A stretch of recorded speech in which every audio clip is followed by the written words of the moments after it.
Good morning.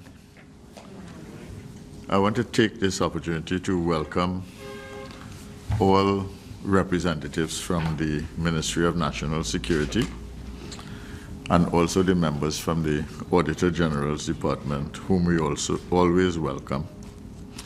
I want to welcome as well the members of the media and those members who are here from the general public. The purpose of this meeting of the Public Accounts Committee is to examine concerns raised in the report of the Auditor General on the public accounts of the Republic of Trinidad and Tobago for the financial year 2014 related to the Ministry of National Security. The committee is desirous of hearing from the key stakeholders of the Ministry of National Security to learn the challenges being faced and determine some of the possible solutions to these challenges. The role of this committee, the Public Accounts Committee, is to help the Ministry of National Security and every ministry that we engage to improve its delivery of services in an efficient, effective, and economic manner. This meeting, as you know, is being held in public.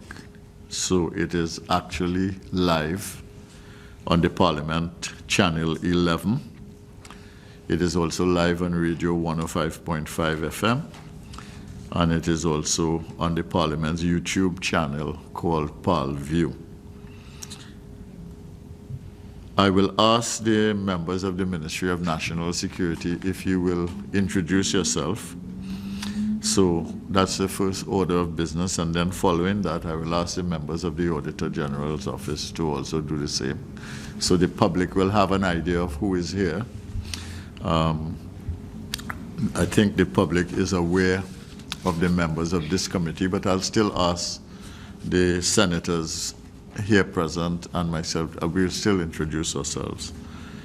And after the introductions, I will ask the Permanent Secretary to make a short statement before we begin the questioning process. I will begin the questioning. I'll ask some general questions, and then we'll move on to the senators, and we will rotate the discussion. Okay? So, could I ask the members of the Ministry of National Security to introduce themselves, starting with the Permanent Secretary? Good morning. My name is Simeon Yearwood, Permanent Secretary, Ministry of National Security. Good morning, all. Vel Lewis, Permanent Secretary in the Ministry of National Security. Good morning. Sharon Ashman John, Director of HR. Good morning. Maria Joseph, Deputy Permanent Secretary, Acting. Good morning. Gregory Sloan Seal, Program Coordinator, Citizen Security Program. Good morning all. June Thomas, Director, Finance and Accounts, Ministry of National Security. Good morning.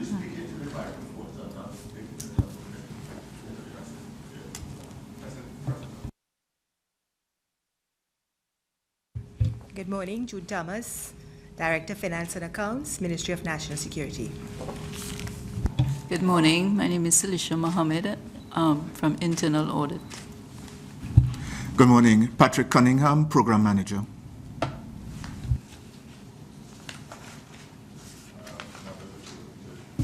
Members of the Auditor General. Good morning. Gayatri Maharaj, Assistant Auditor General with responsibility for the public accounts. Good morning. Jennifer Salandi Mejias, Audit Supervisor.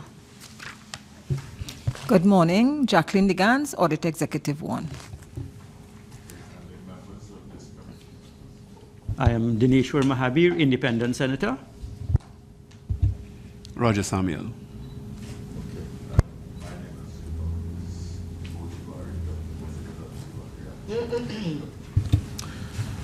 I don't know if you got that, but my name, as you know, is Bo Tiwari, Dr. Boindra Tiwari, and I'm chair of this committee, Public Accounts. Okay, could I ask the Permanent Secretary to make a short statement before we start the discussion?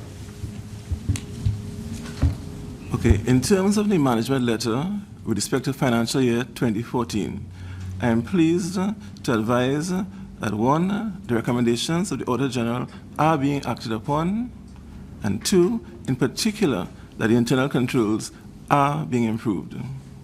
Now, some of the challenges faced by the ministry include staff shortages throughout the ministry and staff turnover, again, throughout the ministry. Permit me, however, to indicate that in the face of our challenges we experience, we continue to explore avenues to improve our service delivery, such as use of IT, informational technology. Thank you.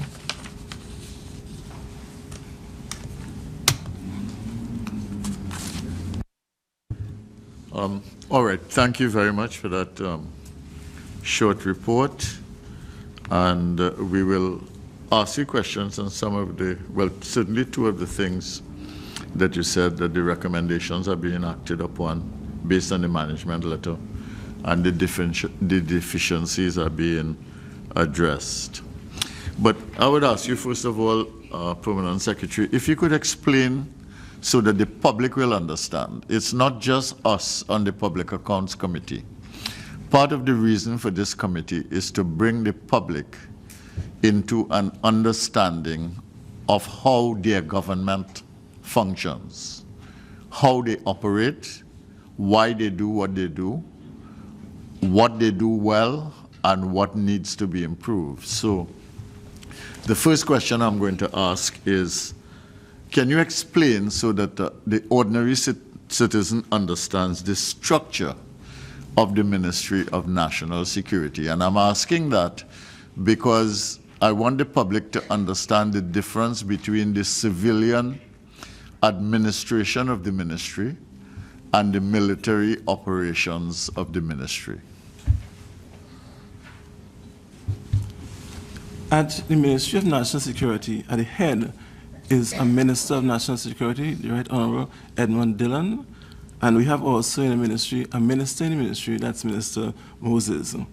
Okay, we also have a parliament. Yes, sir. Yes. Right. We also have a parliamentary secretary in the ministry. Now, in terms of the structure of the ministry, the permanent secretary, accounting officer, we also have another permanent secretary, and we have 3 deputy permanent secretaries. In terms of how the ministry is structured, one deputy permanent secretary is responsible for general administration and HR matters. Another deputy permanent secretary is responsible for policy, research, planning, and program management. And the third deputy permanent secretary is responsible for the defense and protective services. Now, as you would realize, there are 2 permanent secretaries. One permanent secretary, Mr. Lewis, handles the portfolio of HR, but his focus is also on immigration matters. I, on the other hand, my focus would be on things like finance and accounts, communications, National Drug Council, and the likes. And that's the structure overall of the ministry. So basically, currently, you have a minister, junior minister, parliamentary secretary. You have 3 permanent secretaries. 2, sir. 2 permanent secretaries. Okay, and you have below that 3 deputy permanent secretaries. Yes, sir. Okay, and then you have a division of labor, which basically takes into account research and planning, general administration and HR, and what you call the defense and protective services. Is that correct? That's correct. All right, very good. Can you give me an idea of the number of personnel involved in the entire ministry? For instance, I don't know if you would have these at the top of your head, and I'm not trying to force you to make a guess, but in general terms, the number of police we have, the number of people who are in the Army, number of people in the Coast Guard, the number of people in immigration, and the number of civilian staff that manage the ministry. Okay. I can give you an overall figure, sir, and it's 21,000 overall. Okay, so your total, that is both civilian and military? Okay, 21,000, okay. Can anybody help me with a breakdown so I understand? I mean, I have a fair idea of the police, but I don't know the rest. Unfortunately, at this time, Chairman, we don't have a breakdown of each unit, but I can tell you that of the 21,000 is the total of both uniformed and civilian. Okay. And those are divided into, right now, some 9 divisions. And those include the police service, the fire services, the defense force, the prison service, immigration division, Office of Disaster Preparedness and Management, the cadet force, the Forensic Sciences Center, and the what we call the General Administration. Apart from those divisions, however, we have some smaller units, altogether approximately 16 of them, and those would be like the Strategic Services Agency, the Work Permits Unit, the National Drug Council, the NOC, and so on, those smaller units. Okay. So you have what you call special units. Am I correct? Correct. Do you have anything that can be called special forces?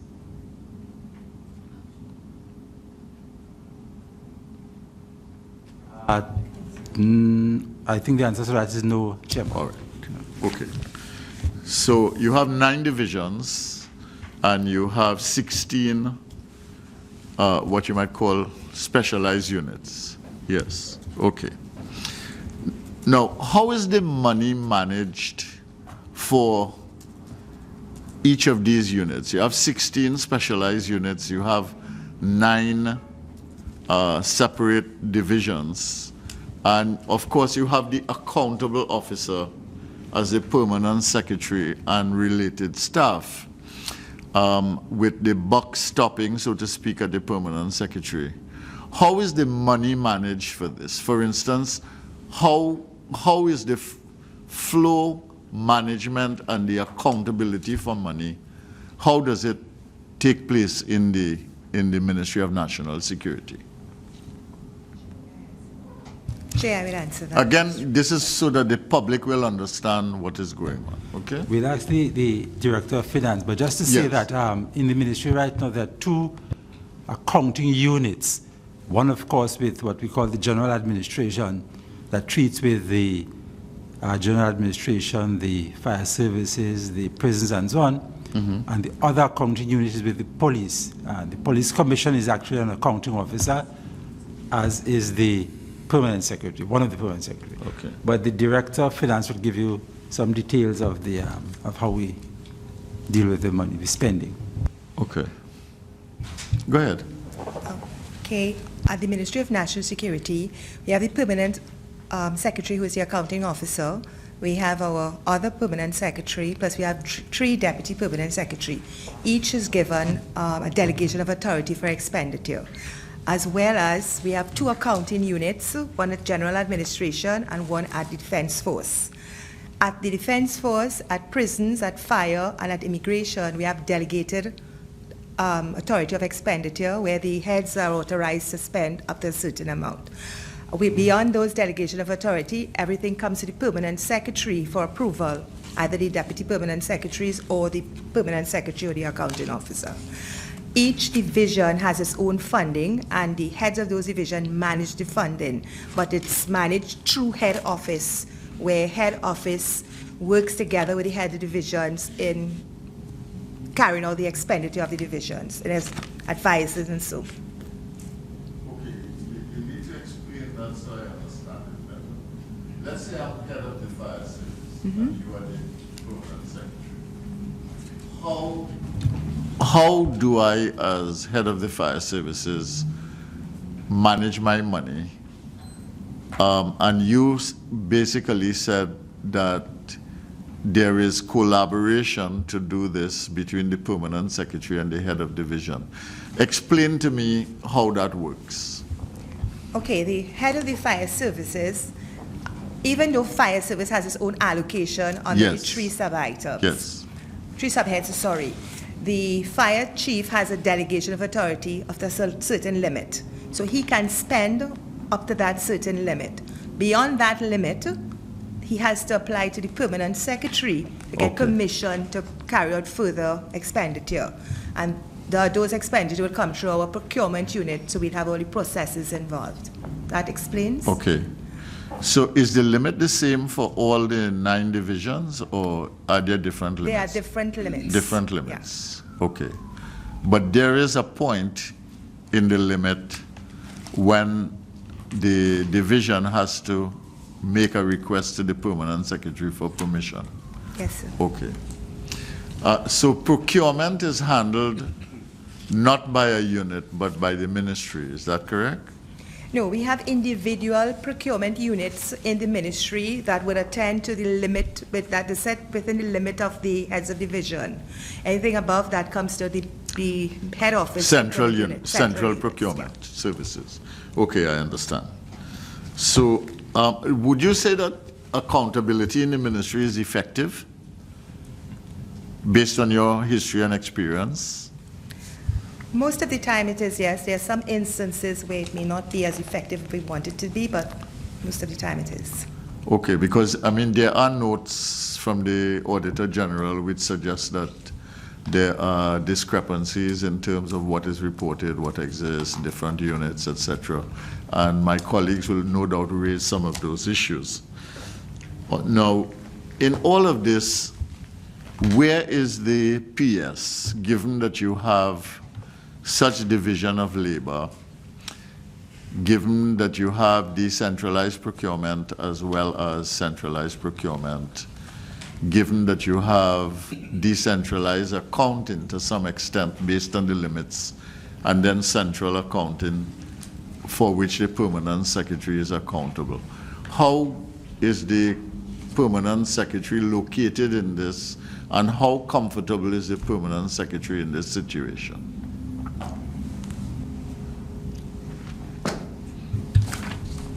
Essentially, so the permanent secretary is the accounting officer of the ministry, head of the ministry.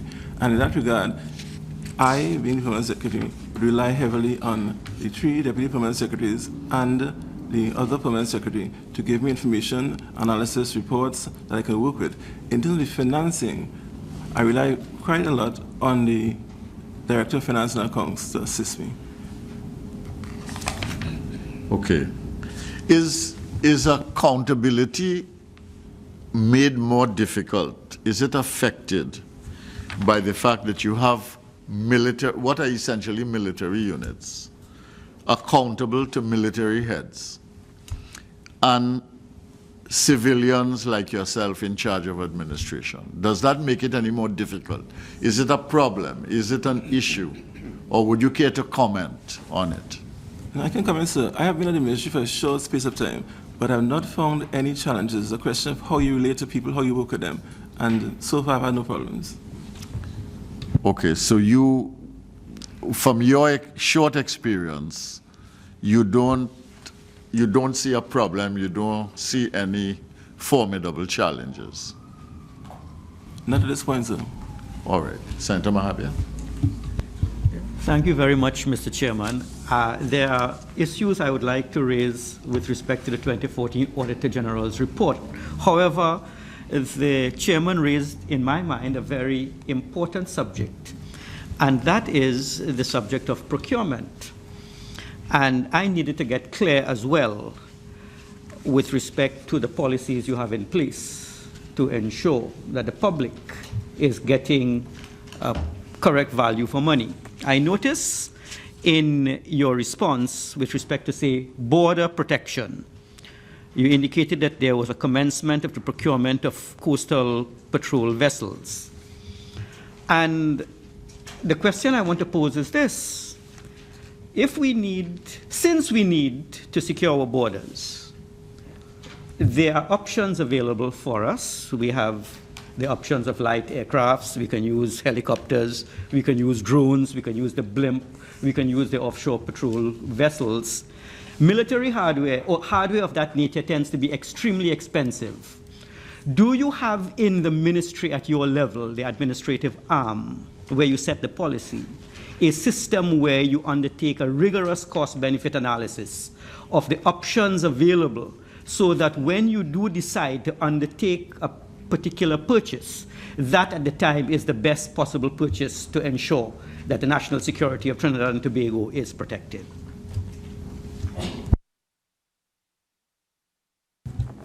Good morning again, Patrick Cunningham. Perhaps I can answer the question.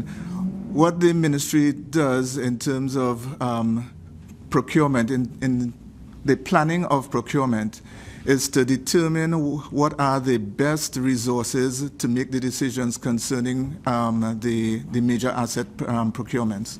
So, for example, in some instances, you have specialized committees set up that have the special knowledge of the assets in question. Those committees would have finance persons, legal persons, subject matter experts on them as a committee that will formulate the plans for the procurement exercise. So that while all the expertise may not reside in the ministry at any point in time, those are in fact engaged for the different sets of procurement. As you had indicated, that the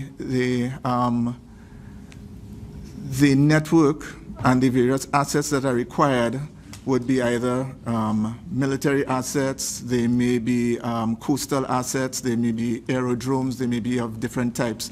So that is why the process that we engage in and the thought pattern is to engage professionals, subject matter experts, persons who understand value for money and financing of those assets, to do the evaluations and to prepare the procurement plans for those assets. Just a follow-up. I imagine there is a particular level at which that process is undertaken with respect to expenditure. Could you give us an indication with respect to the type of expenditures in procurement that will be subject to that type of analysis, and the level of expenditure which would be left up to, say, individuals in the police, the fire services, the Coast Guard, and so on to undertake on their own? The regulations, the government regulations are clear but very, there are a number of different regulations that govern procurement. You have one category dealing with the value of assets. So anything over $1 million would go to cabinet for cabinet to deliberate on. There are different categories of items that on this special schedule that would be procured through the special tenders board, military assets, ammunition, etc. So that would go in that direction. And then there are other strategic assets that would be procured through deliberations with the National Security Council or various other elements. In terms of, so given that platform, depending on the nature of the item, the value of the item, it would go in a particular direction for procurement. I'm not sure if that, in general, gives you an idea. I was just thinking about the autonomy of the various units. For example, the fire department may want to have fire tenders that they would like to purchase. Is it that say the police or the fire department can purchase items on their own of a particular value without coming to the Ministry of National Security? Do they have that flexibility? Or is it that once, say, the item exceeds $1 million, they must all come to that centralized processing facility? The area that I deal with, I manage the portfolio through my unit of the public sector investment program. All procurement under the PSIP over $1 million must go to cabinet. Yes, in that, when a unit has determined a particular need, let's say for a fire tender, which generally is over $1 million, they would in fact indicate the specifications or determine the specifications for the item and make a request for the procurement of that item.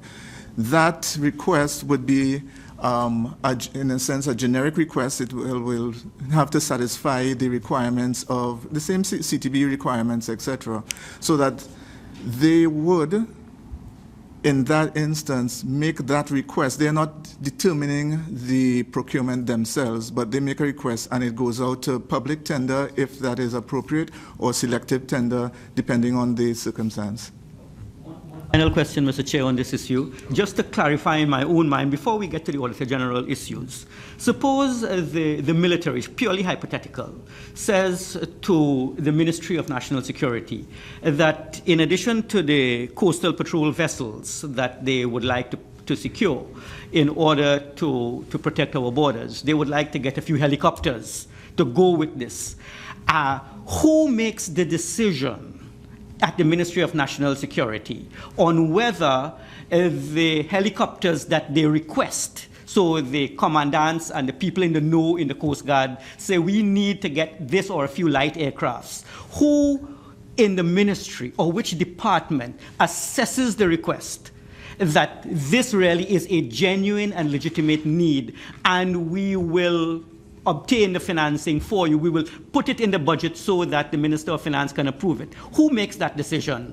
And what guides the decision, given the competing demands you have within the Ministry of National Security for a great range of assets? That's a good question, one we grapple with all the time. And the process is fairly clear. The mechanics of it can be complicated. You use regiment as an example. At that level, the commanding officer of the regiment would make a recommendation based on research that his unit would have done for what is required. Because you're speaking about something that's integrated, so for example, you want to use a helicopter, which comes from Air Guard or NOC or some other unit, with the regiment, at that level, they would collaborate and determine at that level what are the options and recommendations that they want to make at that level. At that level, it is a recommendation. That recommendation goes up the chain of command. It goes to the Chief of Defense Staff, who has his own evaluation team that will look at that matter. After that, it comes to the ministry. This is an iterative process, so that even at the lower levels where you have the discussion between the regiment and the Air Guard, the unit at the Ministry of National Security, the program unit, would be involved in the discussions at that level, because you want to get buy-in from persons very early and have all the expertise available, whether it is finance, legal, technical requirements, etc. After it moves from the Chief of Defense Staff with his recommendations, it comes to the ministry, to the PS, and there at the ministry, there's another set of deliberations that take place before it may move to the minister, because at this point in time, because you're dealing with high-value assets and a matter that is strategic, that would go to the cabinet before, and the cabinet ultimately will make a decision on that, so that the ministry itself doesn't make the final decision. It is made at a higher level. We make recommendations, and those recommendations would be based on evaluations, feasibility analyses, etc., at our levels. Thank you very much, Senator Samuel. Good morning again. In the Auditor General's report with regards to overpayments, the figure of overpayments for the year 2014 fiscal year seems to be very high. I'm not too sure what is the cause of it, and I would like to know what were the reasons for the incorrect determinations of incremental dates. I mean, that deals with retirement leave and no pay leave and, I mean, maternal leave and all the other things. Was the reason for the problems, and what has been put in place to rectify the issues that you have with overpayments? How much of the overpayments have been returned? What mechanism has been put in place to recover the overpayment situations, and what difficulties are you having in doing such?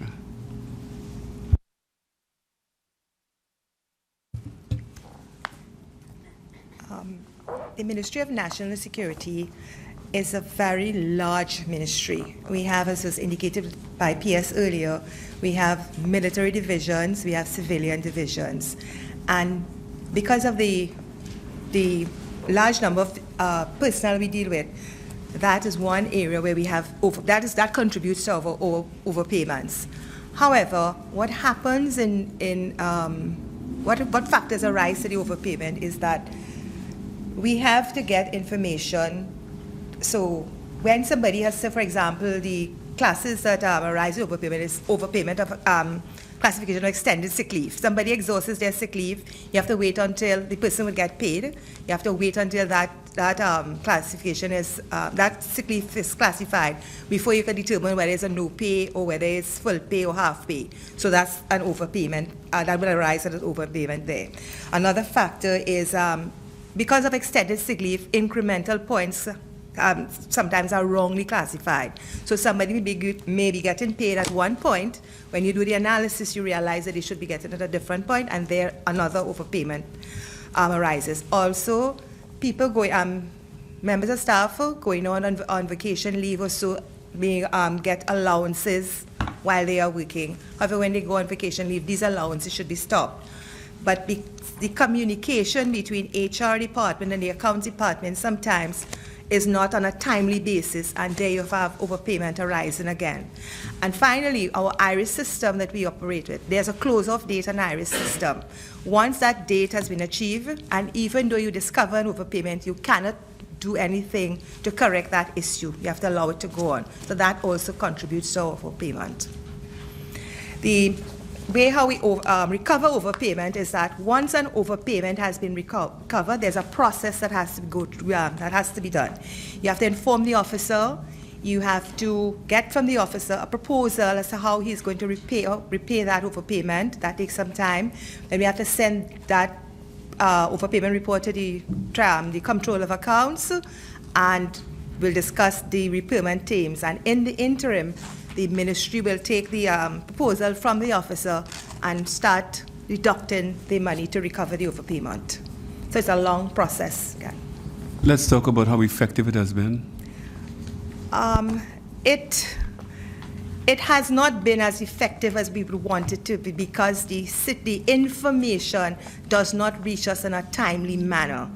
Because we are not dealing with real-time situations here. We deal with information coming from outlying divisions to the HR departments. So because of that, there's a time delay in getting the information to stop overpayments. However, we have been trying to use IT in the sense of using emails, faxes, to try to get the information until we get the desired, applications and soft copy. Follow-up question. I find it very difficult that we use the size of the ministry to justify a situation of this nature.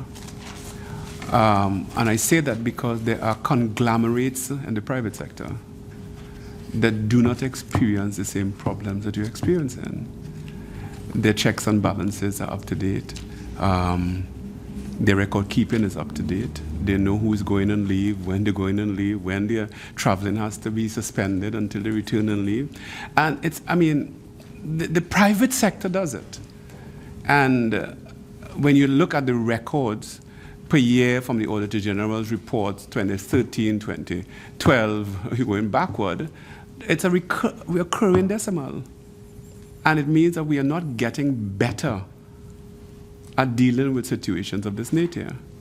And if it's not getting better, it means that if you do the accumulations of recoveries, all those things that have been overpaid and not recovered, going backward, you'd realize it's a lot of stuff. And we don't have the kind of systems in place, and the private sector does it.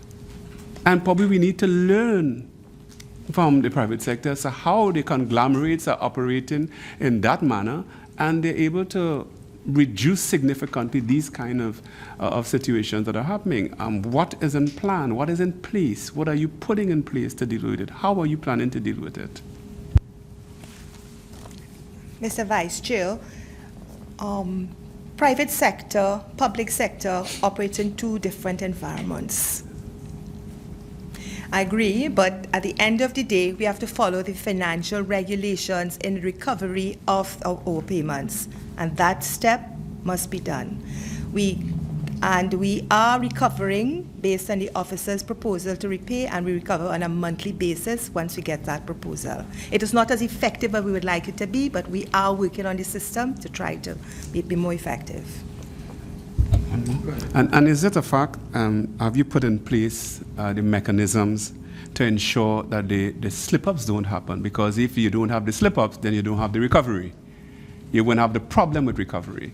And it means that the effective communications between HR and accounts and the effective communications between departments, that in advance the HR can send data to accounts to let them know, okay, such and such persons have applied for leave and they are moving in that direction and they're retiring. Those are the kinds of communications I'm talking about. I mean, that's paperwork. That's a computer sending data to another department that says, okay, in the year 2016, this is the list, this is the layout of vacations, applications that we have. These people are going to proceed on vacation, such and such date and such time, and as such, we are notifying the accounts department that their traveling should be suspended from such and such date. That is paperwork. That is not rocket science. And we are saying that we have the same problems occurring every year. And it means that the HR department is at fault. And lay blame where blame is. Okay, because if they do not do their work effectively, then the accounts department cannot respond effectively. So I'm saying that we need to put the mechanisms in place and hold the people who are responsible for it responsible. And if they're messing up, let them know that they're messing up, and you will not tolerate it as an accounts department. Because they're making you look bad. And I don't want you to look bad. So I think you need to put your foot down and tell HR where to get off. And tell them that you need information because people apply for leave. And the moment a person applies for their leave, that data should get to the accounts department. So accounts is waiting for the confirmation that they have proceeded on leave, and you set your mechanism in place. I mean, I came from the private sector, and that's how we did it. Mr. Chair, Mr. Vice Chair, I hear your recommendations. And as I said before, we are collaborating with HR to try to minimize the incidence of overpayments. I think I also want to add to what the Director of Finance and Accounts is saying, and we have to agree. We at the Ministry, I mean, I've been there just a few weeks now, but we've recognized that that is a challenge. We actually recognize that the overpayment issue is a major challenge. And we've actually begun to put measures in place to minimize it. So we agree with with Vice Chair. What Ms. Thomas didn't say is that the officers from accounts units at the head office have actually started going out to some of those divisions and meeting with them and assisting them, trying to assist them to put things in place to minimize the occurrence of the overpayment. So we've actually been taking steps. We recognize the challenge, and we have been taking steps, and we are actually hoping that over the next few months we'll intensify those measures to try to bring that issue of the overpayment under some control. Do you find in your research, have you found that in some instances it may just be intentional?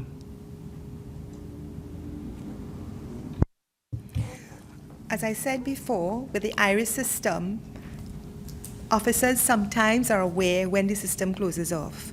So they could use the system to their advantage. And at that point, there's nothing that accounts could do to stop the overpayment. Thank you very much. Now, What's that? Just You to were going to indicate- respond? No, I'm just to indicate to the Vice Chair that he spoke about conglomerates, and there's no harm in us stepping back and looking at how they function and learning from them, sir. Thank you. Didn't pick up anything you said. You said there was no harm in looking at what. Right, okay. Okay, you have the issue of overpayments, which Senator Samuel raised, and you've spoken on that issue. We also have the issue of the appropriation account, where we had a difference, a recorded difference of nearly $1.5 million. And then in the immigration division, you had the same thing, about close to $1.7 million in terms of difference.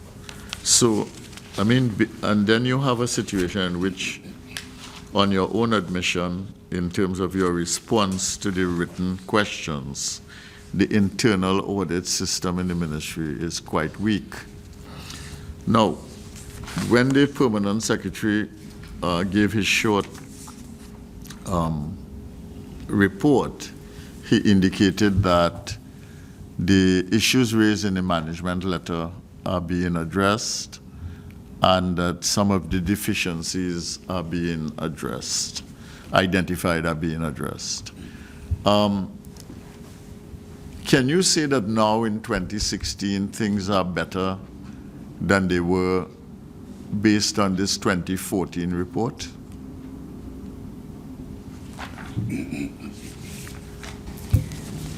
Mr. Chair, in some areas, some of the divisions, we have gotten a little more efficient, and in some areas, the same problems occurred.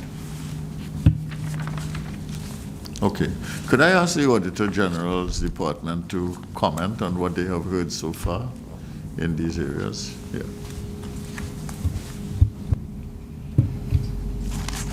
Good morning again. I'd just like to say first that I'm honored to again represent the Auditor General and bring his greetings to the committee and to the ministry. With respect to the Ministry of National Security, the major issue we have is with revenue control, because in the area of immigration, we found that we've not been getting the relevant statements. So we haven't been seeing statements of revenue. And then in 2015, which I would just add, we didn't get statements of receipts and disbursements that are necessary to form part of the public accounts. So this is the area we would ask the ministry to try and tighten up, ensure that they put the revenue controls in place. Also with respect to internal audit, that is so important in ensuring that things are done in the right way. So we would ask that they focus on strengthening their internal audit. That's basically the areas we are concerned with. Follow-up, Assistant Auditor General, you spoke about revenue emanating from the Ministry of National Security. Could you indicate what are the major sources of revenue that exist within the Ministry of National Security, and the amounts from your experience that we are looking at in terms of numbers? I would ask you to refer that question to the Director of Finance, please. Director of Finance, I refer the question dutifully. The major sources of revenue, and because this was not contained in the Auditor General's report, this has come as a rider. I would like to know what are the major sources of revenue and an estimate of the quantity that the Auditor General is referring to. Okay, and at immigration, which is our greatest source of revenue, we have 8 sub-items of revenue, but the one that generates the most revenue is the machine-readable passports. Last year's estimated revenue at Immigration Department was between $45 to $50 million. And also at head office, we have other areas. We have 3 areas of revenue at head office: work permits, citizenship. I can't just recall the other one. And there we generate about $5 million in revenue. But what concerns me is this.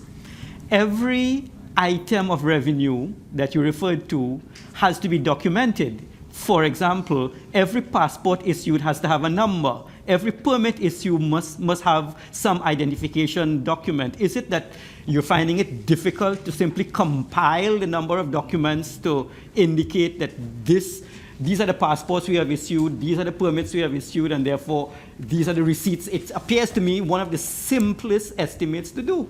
What is the cause of the problem? Well, the cause of the problem, again, immigration, is that we would collect the revenue, but in order to balance, we have to rely on Treasury's record also before we have a clean reconciliation. And that is where some of our problems lie in the revenue reconciliation. That was the reason why we were late last year in the submission of the revenue.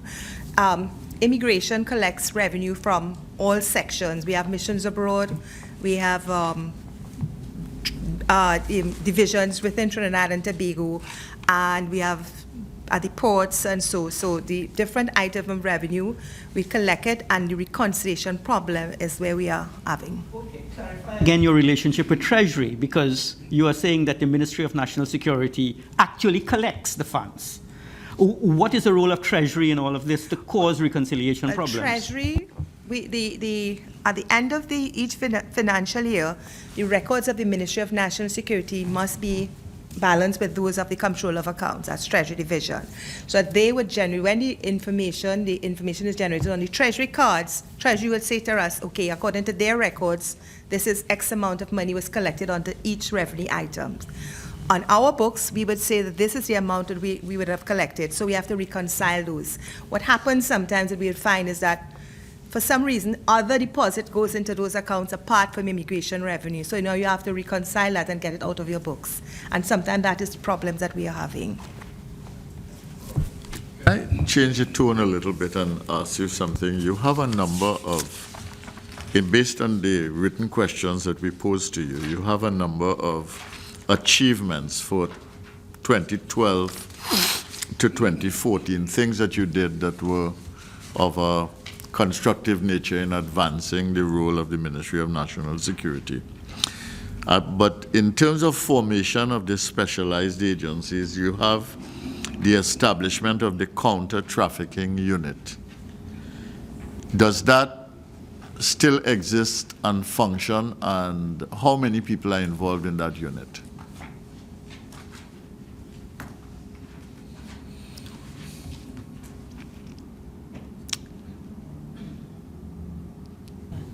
Okay, good morning again, Chair. The counter-trafficking unit is still in existence.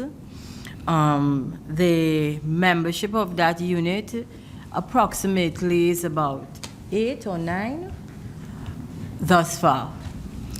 Okay. The establishment of the anti-money laundering, combating the financing of terrorism unit, compliance unit, is that still in existence, and how many members are we talking about? That is in existence, and that unit could have about 4 persons in it. Okay. Provision of office space and enhanced involvement with the Caribbean Financial Action Task Force.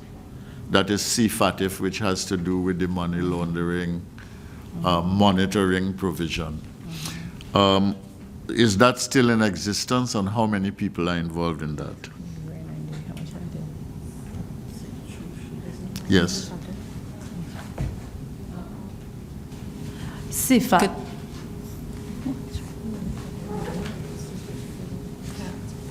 From the Ministry of National Security, yeah.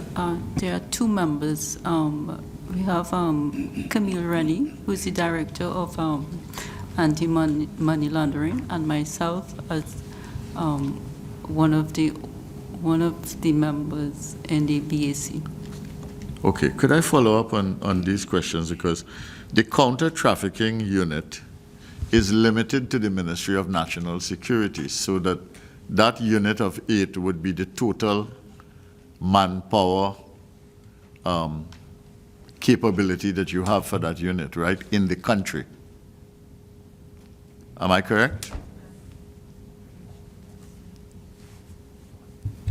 Yes, sir, you're correct. However, The unit? No, you could give me the however after. All right, I want to get at something here, which is that the anti-money laundering unit, though, involves the Ministry of National Security and the Ministry of Finance. Isn't that correct?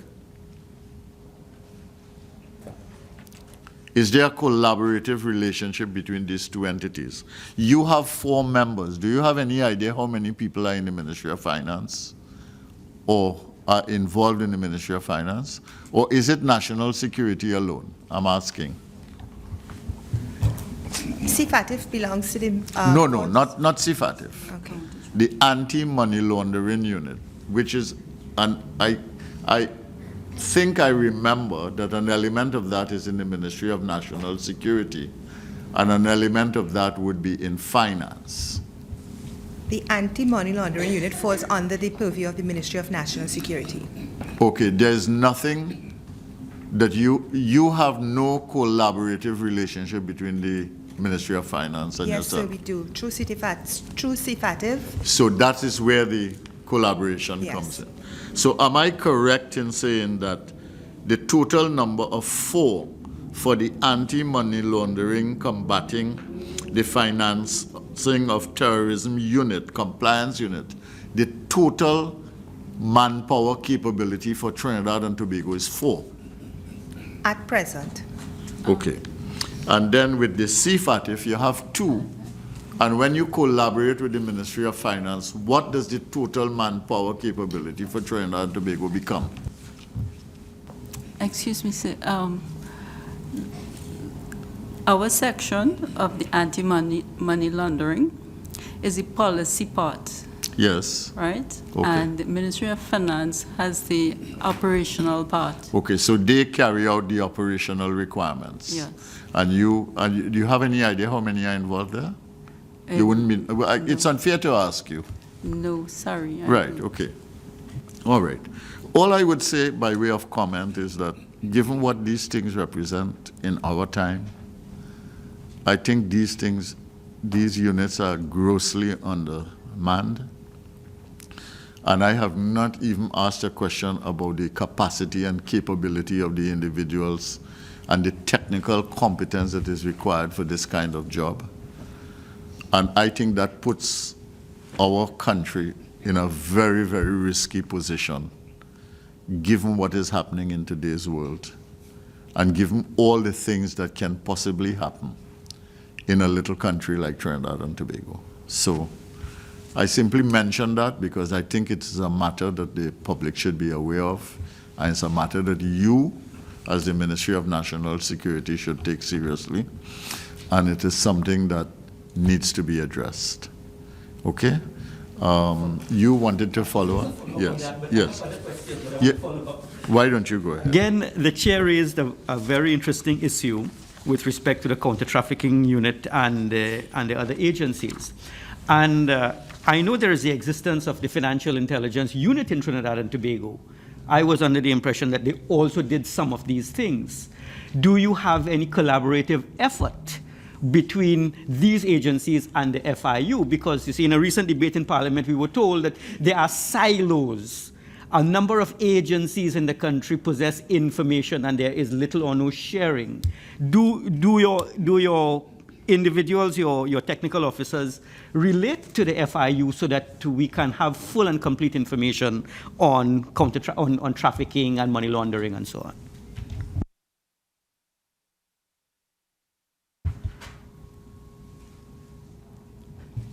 See, I'm just wondering about the duplication in efforts that may exist in the country and the possible misappropriation of resources that may involve. We have collaboration between these units. To what extent I cannot divulge, but I know in discussing with the head of the anti-money laundering unit, there's collaboration between CFATIF, the financial unit, and our unit. Now, I don't think the public would expect that we would have an engagement with the Ministry of National Security and not raise issues that are very, very contemporary and very real, even though what we are focusing on is the 2014 Auditor General's report. And how efficient and effective, I raised earlier the relationship between the administrative civilian arm and the military arms of the Ministry of National Security. But we are into a period where the crime situation in the country is, I think, at the very minimum, and using very conservative words, I would say they're very challenging for the country. The murder rate has escalated, and there is a situation in which the expansion of criminal activity seems to be very real in the country and not isolated, perhaps, in the way that they were a little while ago. How, without trying to give you the responsibility of the police service of the country, but understanding that the Ministry of National Security has general jurisdiction over all of these matters, how does one explain what is happening? And secondly, what are the steps that the Ministry of National Security is taking to deal with this particular challenge, which is a nationwide challenge at the present time?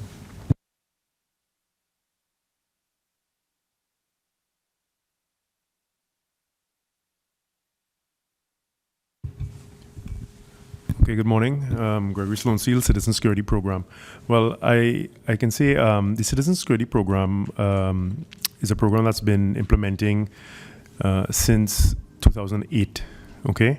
And under our remit, within Component 3, it's to develop processes, data collection and data analysis processes throughout the ministry that would aid in policy development, okay? One of the key partnerships in that area has been building the capacity within the TTPS, their crime and problem analysis unit. Through CSP, we have facilitated the acquisition of hardware and software that would assist in data collection and data analysis. We've also funded over the years very specialized crime analytic training for members of the TTPS. Okay. Also, the first component and where the bulk of the Citizen Security Program does its work and where its efforts are targeted, working within certain high needs communities throughout Trinidad and Tobago. Whereas the scope is national in terms of the geography of the communities we work in, we are focused on very specific communities, okay? And within those communities, we work with residents and set up what we call community action councils. And we work in tandem with them to first develop or understand what are the risk factors within these communities. And then we develop alongside the communities and other technical experts, the protective factors that will build community resilience and the capacity of the communities themselves to treat with some of these social issues that affect them. At the fore would be issues of family-based violence, domestic violence, child abuse, child neglect, issues of unsupervised time for young people, particularly after school. So we've instituted programs that would treat with these types of things. We've trained many residents themselves, over 1,000 actually over the years, in crime and violence prevention areas, how to deal with issues of domestic violence within your community, how to treat with issues of child neglect and child abuse within your community. We have trained a cadre of mediators to assist at a community level in mediating conflicts that arise within the community. We've also trained persons in trauma reduction, persons in counseling skills. What we're doing is really trying to develop the resilience at a community level so that persons can treat with real-time situations and to mitigate against crime and violence. We have seen some very good results over the years. And that both quantitatively with the data that we have been gathering through CAPA and other areas, where homicides have been reduced in our communities, where our baseline in 2008, we had 71 homicides throughout our original 22 communities. By 2014, that was reduced to about 40. Okay, last year up to December 2015, we had a reduction. We had about 39 homicides occurring. So there is still a lot of work to be done because one homicide, I think, for the country is one too many. But we continue to see the crime statistics shifting in the right direction in the communities that we have been working at. There are one or two anomalies I have to point out, because one of the communities that we do work in is Enterprise Shogunas, where they've had a spike in violent crime over the last 12 months. But we continue to work with community members and all relevant agencies to try and reverse that current trend. But isn't the trend moving in the wrong direction now? I mean, you mentioned the enterprise thing.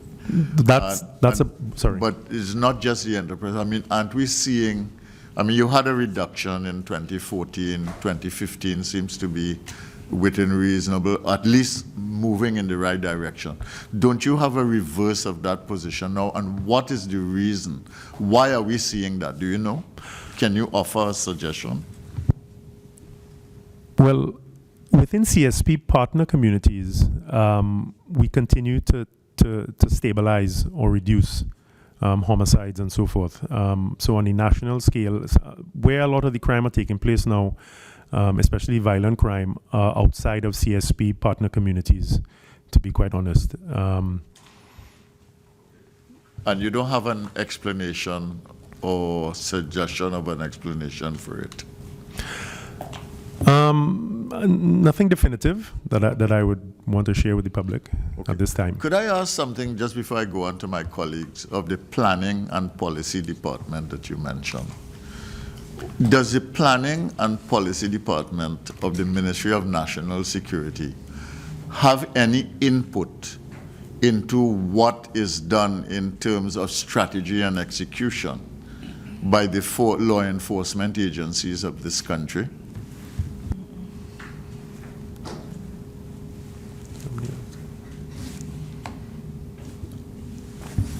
Well, Chair, all I can say is that the information that we would glean would be definitely forwarded to our research unit. And my understanding is that the research unit would definitely share the information. They will collate and do their own analysis in tandem with the various protective services to develop policies at a higher level. Who is the accounting officer present here? Who can speak for the research and policy unit in the ministry?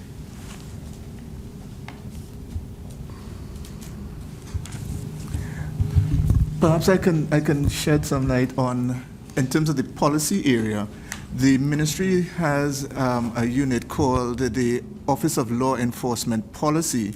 That is a unit that is... No. Sorry.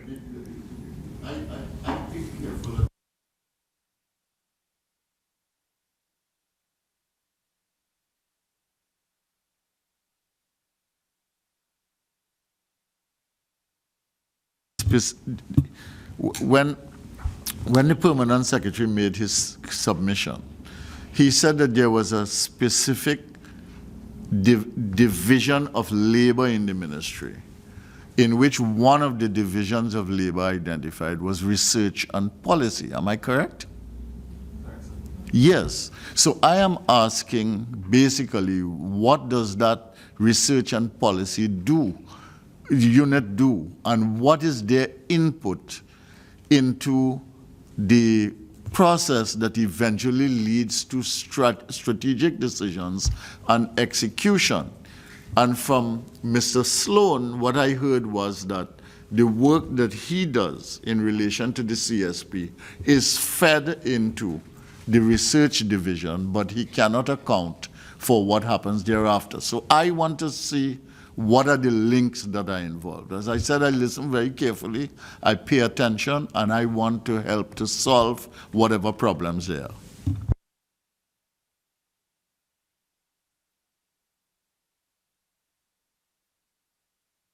Who will speak to that issue?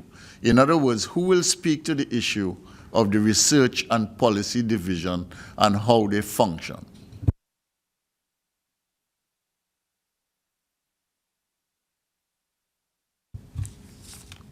So that unit is essentially a unit which addresses questions asked in Parliament primarily.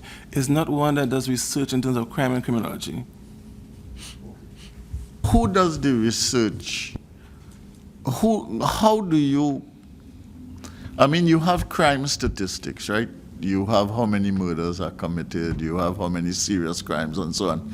And this is part of an ongoing process, and it's pretty current in the Ministry of National Security. I know that to be true, and I also know that that is done by the police service by bringing together all the information from the various police divisions, okay?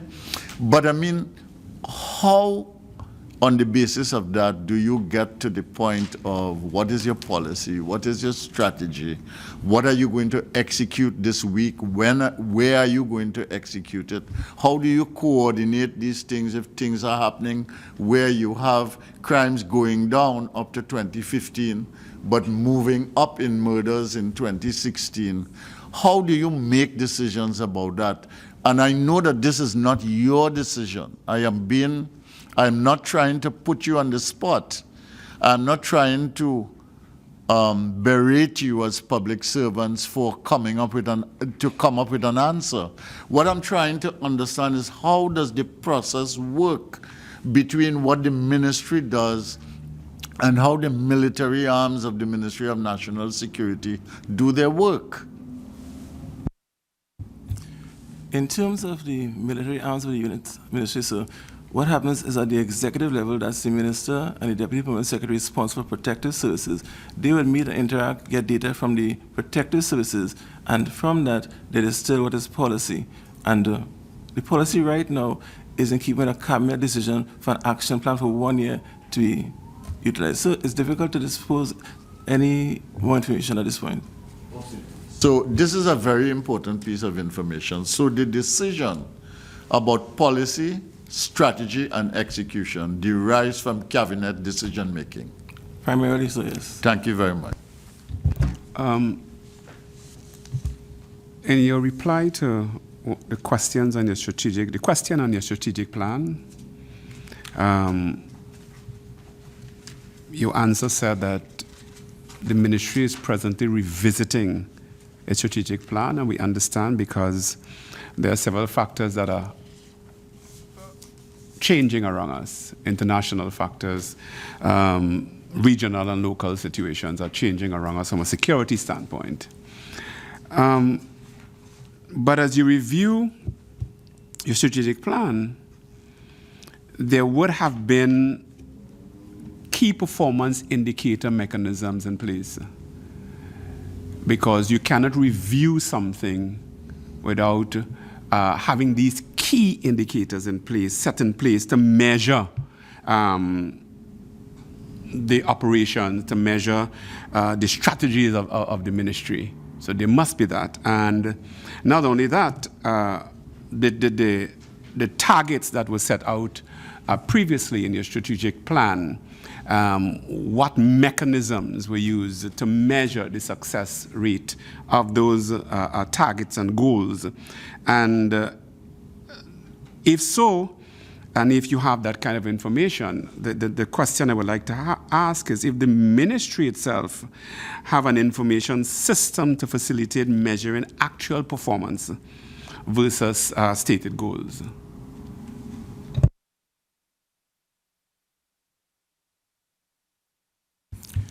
So I don't have the information right now, but I can get it to the committee within 2 weeks' time.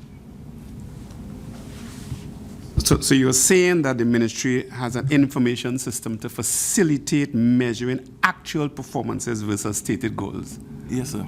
Okay. Chairman, can I come in? Yes. Yeah. Thank you very much, Mr. Chair.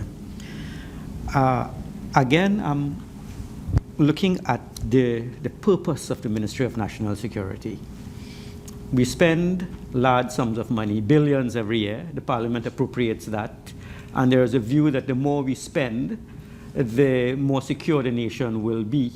We spend as much as we perhaps can afford on national security. But it is said in national security that there are two issues we need to look at, especially domestic security. The severity of punishment that an offender will experience and the certainty of apprehension. Let us take murder, for example. The punishment for murder is death. That's as severe as one can get. But the certainty of apprehension is rather low. I don't know what the current figures are, but if we have 400 murders in Trinidad, we could be sure that the agencies responsible will detect maybe 25%, 100. So that means 300 perpetrators in Trinidad and Tobago are committing the most heinous of crimes, and there is a very low detection rate. Clearly, at your level, the policy-making level, the advisory level, you are concerned with the low detection rate of all crime. What are you doing to improve the detection rate of the system over time?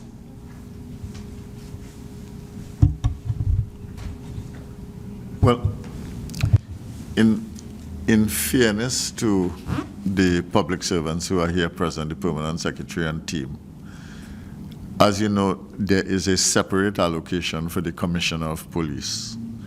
And the Commissioner of Police really operates under, what can I say, a different account, and basically can be examined on their own.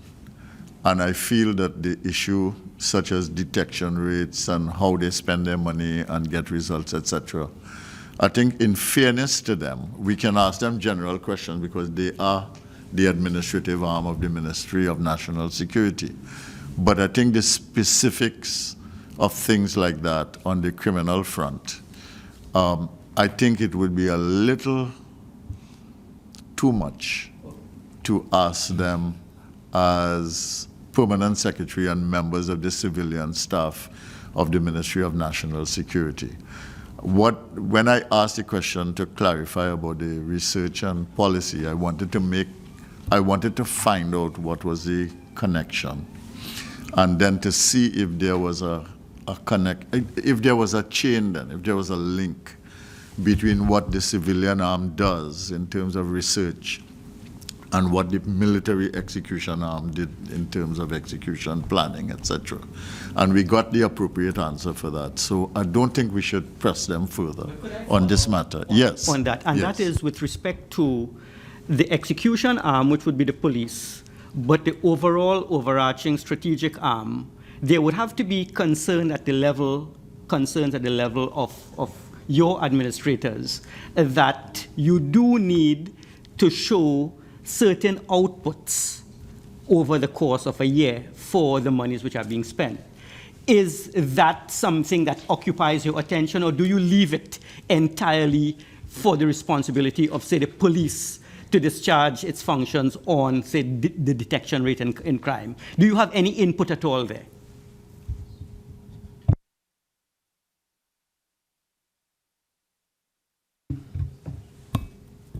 Okay, what I can safely say is that, again, as Chair said, the police is responsible for treating with their issues. What we do for the police service would be basically to ensure that the issues on their operational plan for the year, that we assist where we are required to in getting them the necessary training, the necessary equipment that they would need to achieve their strategic goals. Okay, so just for clarification, if they indicate to you that they too are concerned with the low detection rate, and they submit to you a plan to assist them, your job is to evaluate the plan, strengthen the plan, to ensure that they can implement that plan. Am I correct? Yes. Okay, thank you very much. Thank you. I'll allow Senator Samuel one question.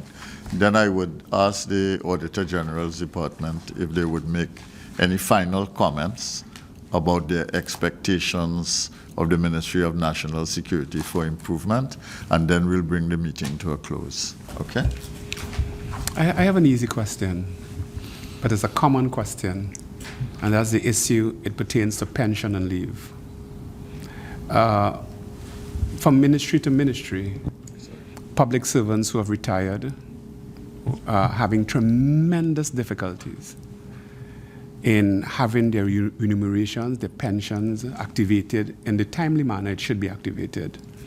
And it's a sad situation when you would have been employed for a period of time, and then you have proceeded to retirement, and then you have trouble in accessing and having the necessary documents done in a timely manner. And I know that you likewise are having a similar problem.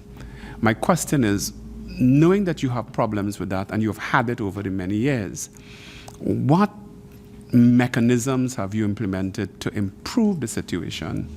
And I'm asking that because I believe in being proactive from the standpoint that you already know, and I hope so, how many people are retiring this year, next 5 years, next 10 years, next 15 years. And it means that you should have by now been putting things in place to accommodate those situations in advance so that the record keeping is there if you had not done it in the past. And the Auditor General's report would suggest that a lot has not been done in the past over the last several years.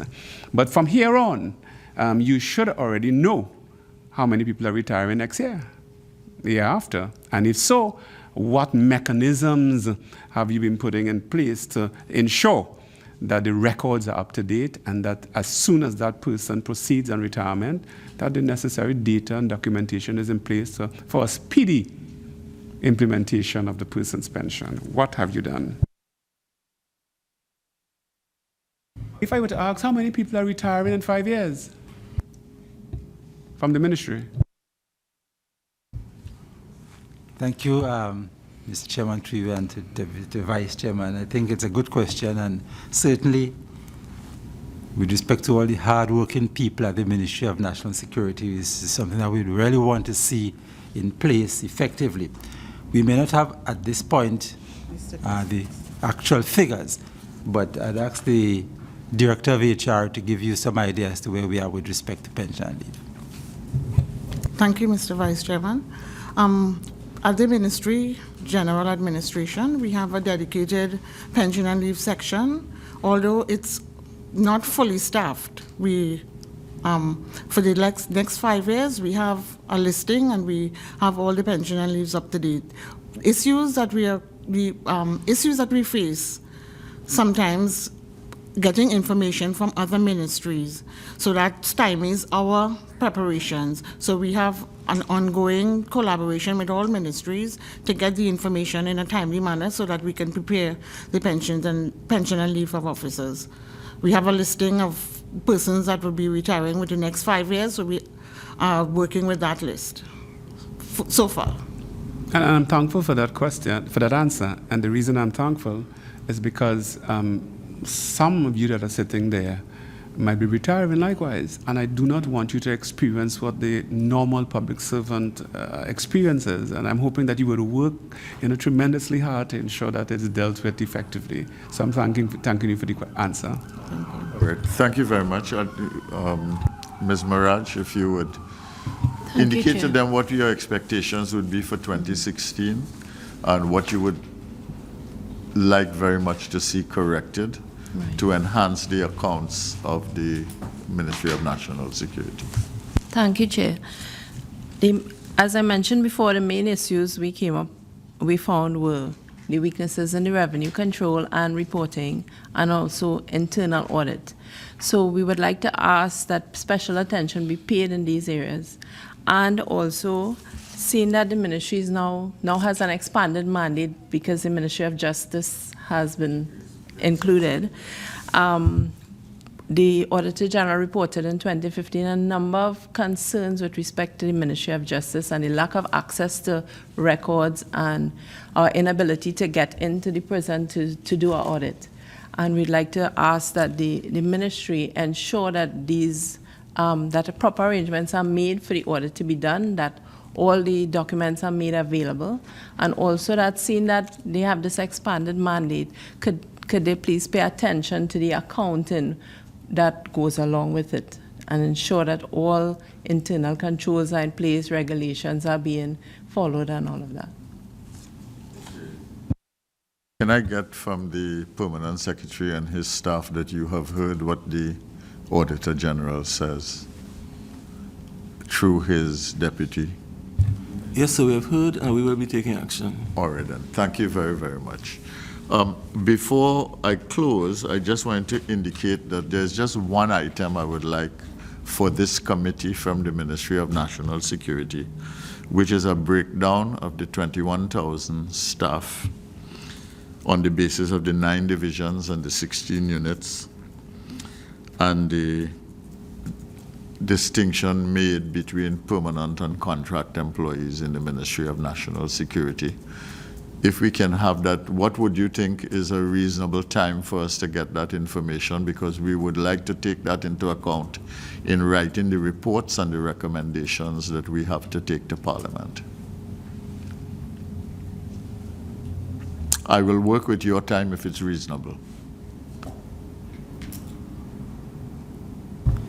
By the end of next week, Chairman. Okay, well then that's a week. I'll give you 3 weeks. Okay, great. To send the information in. Plenty time. Okay? Thank you. To the Secretary.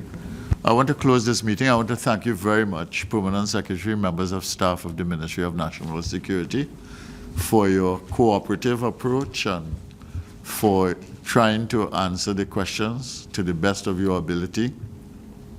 I got the impression that there were some questions that you didn't really want to venture an answer on, perhaps because you were uncertain or you felt yourself to be on uncertain ground, and that some of the issues related to the questions were problematic, which is to say that you were okay answering the questions having to do with accounting and related issues and the issues having to do with the accounts, but you were not quite as comfortable with the other issues. And that in itself raises issues about the Ministry of National Security and the manner in which it operates. The Ministry of National Security in any country would be a complex operation, precisely because there are military elements in it, precisely because there are units that operate with a certain level of confidentiality and secrecy, and also because there are civilian aspects of it, and there are inevitable tensions in such a structure in an organization. And I think that that is something that has never really been seriously been taken into account in our history since independence. And I think it is something that we need to begin to address seriously now, because we have a situation where the world is not going to get any safer, in which the technology is going to make the situation from the point of view of those who threaten the stability of the world even grimmer. And we have a small country which it is our responsibility as government and people in the role of governance to protect. And the first job of any government is to protect and secure the citizenry of that country. And therefore, the rethinking of the Ministry of National Security is an important challenge for us in this age, in the 21st century, and given the environment and context in which we are operating now. And we will take some of those things into account. We're going to ask the police commissioner and his team to come and speak to us so that we can speak to some of the issues related to the crime aspect of of the challenge of development in our country. But what I am saying here now is that this is too serious and too important a matter to simply leave as if it can go on its merry way in the same way as it has been going on all of these years. And I think we need to do some serious rethinking about how this ministry is structured, how it operates, and how the security of the nation is assured. But I want to thank you very, very much for coming here. I appreciated your candor and your answering of the questions.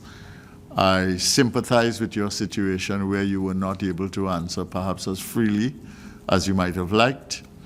And I want to also thank the press for being here. I want to thank members of the public for being here. And I certainly want to thank the Auditor General's office for being present. We see you as a partner in this enterprise. We want to improve the system. I know you want to as well. And together, hopefully, we're going to get it done. Thank you very much.